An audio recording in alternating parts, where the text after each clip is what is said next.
Dear students, welcome to the Rajkumar College Rajkot, class 9 chemistry. In this video, I will be giving you the quick revision for the first chapter, that is matter in our surroundings.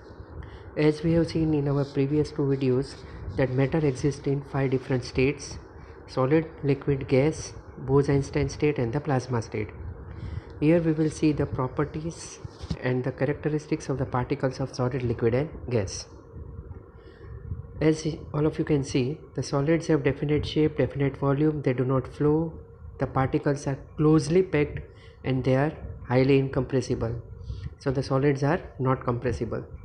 If we see the properties of liquids, they don't have definite shape, they take the shape of the container. They have fixed volume, they can flow, the particles are loosely packed with compared to solids, and they are little bit of compressible. If we see the properties of gases, they don't have definite shape, no fixed volume, they can flow, the particles are very loosely packed and they are highly compressible, means a large amount of gas can be filled inside a small container. Liquids and gas can flow, that's why they are also called fluids. And liquids and gases do not have definite shape, they take the shape of the container in which they are filled. Now here if we see that the arrangement of the particles of solid, liquid and gas. In solids, the particles are arranged very close to each other and the intermolecular space is very negligible, very less. In liquid, the molecules are little bit of far from each other, the intermolecular space is more and somewhat free the particles are. But in the gases, the particles are highly free, they can move around anywhere they want and the intermolecular space is very large. Moreover, there is some space between the particles of liquid. When we dissolve some amount of sugar or salt into water, the particles of salt and sugar get dissolved, means they get inside the spaces between the molecules of the water. So the particles of liquid have space between them. The particles of matter are very small, they cannot be seen through naked eye. Here if we see the characteristics of the particles of all the three: solid, liquid and gas, we can see very important properties. Among that, the first one is they are continuously moving. The particles have kinetic energy, and when we increase the temperature, the kinetic energy also increases and they start motion. They are in continuous motion and therefore the particles move faster because the kinetic energy also increases. Second one, the particles have space between them. In the previous slide we have seen that the particles of matter have space between them and that is why the other particles get inside that space. Third one, the particles of matter attract each other. In a stream of water, one droplet of water attracts the another droplet and in this way there is a continuous chain or continuous stream of water which cannot be separated. Same way, when the water is coming out from the tap and if we put our finger in that stream, the stream will not be cut but the water will go from the sideways of our finger. This shows that the particles of water attract each other and they are in continuation. Based on this, there is a good comparison between the particles of the solid, liquid and gas. If we talk about the space between the particles, there is a very little bit or no space in the solids, medium space in the liquids and very large amount of space in gaseous molecules. If we talk about the force of attraction between the particles, in solids the force of attraction is very high, that's why they are closely packed. The force of attraction is medium in liquids and it is very less in the gaseous state, that is why the particles of gas move here and there where they want. If we see the movement of particles, because of the high force of attraction, the solid particles are not able to move. Therefore, the movement is minimum in solids, it is medium in liquid, but the movement of particles is very high in gaseous states.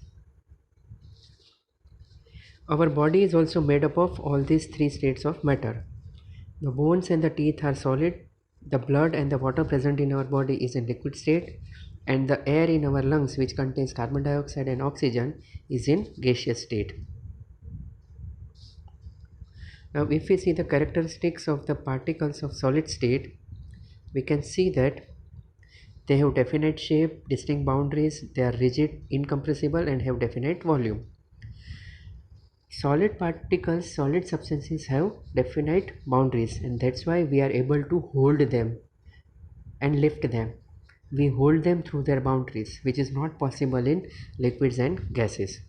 Now from the exam point of view, the very two important things are rubber band and the sponge. Although both of them are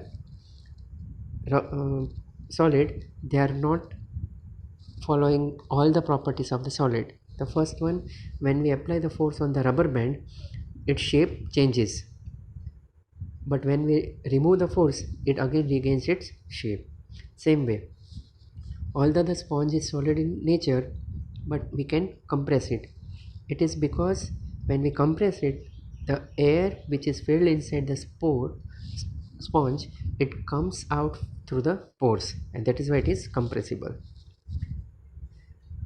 Same way, if we see the properties of liquid state, they are fluid, means they are not rigid, they can flow, they have low compressibility, they don't have the shape and the boundaries, they take the shape of the vessels and have definite volume. In liquid also, one very important property is of diffusion. Diffusion means when we put a drop of ink in water, it starts spreading. This process is called diffusion. Only liquids and gases can diffuse inside the liquid, not the solids.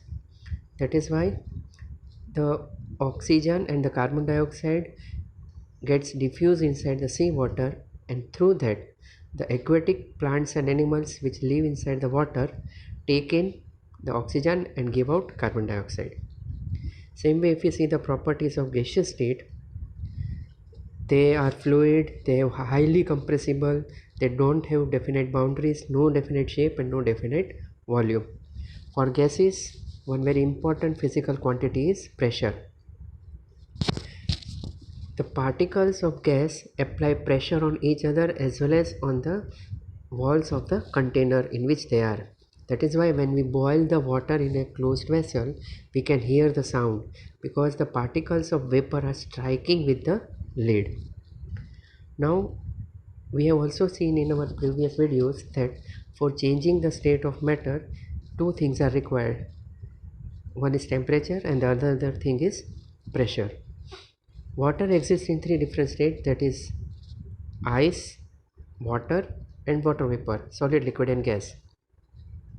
On heating, it goes from solid to liquid to gas, and on cooling it goes from gas to liquid to solid. When a solid substance starts converting into liquid, that temperature is called its melting point. The process of melting is also known as fusion, and the energy required to convert a solid to liquid is known as latent heat of fusion. Same way, the temperature at which a liquid starts converting into vapor is called its boiling point, and the energy required for that is called its latent heat of vaporization.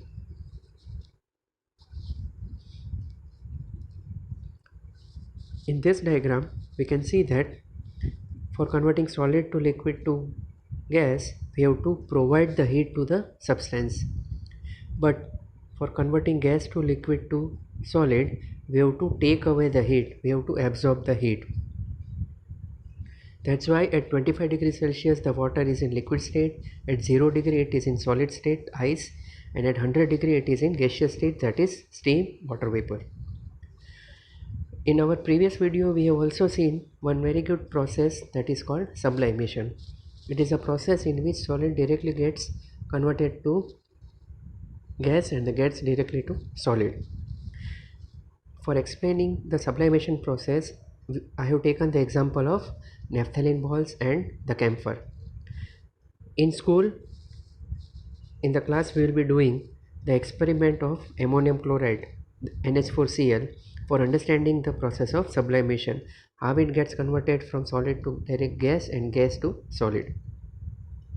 Now let us see the effect of pressure on the change of state of matter. When pressure is applied on a gas, the gaseous molecules comes together more and more, and simultaneously if the temperature is decreased, the gas gets converted to liquid, and this process is called liquefaction of gas. So for liquefying the gas, pressure has to be increased and temperature has to be decreased.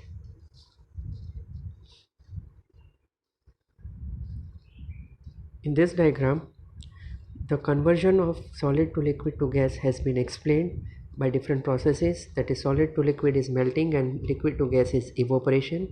From gas to liquid is condensation and liquid to solid is freezing. In same way, solid to gas is sublimation. At last, we have also seen one important phenomena related to this is evaporation. Evaporation is the process in which the surface molecule absorbs the energy from the surrounding and gets vaporized.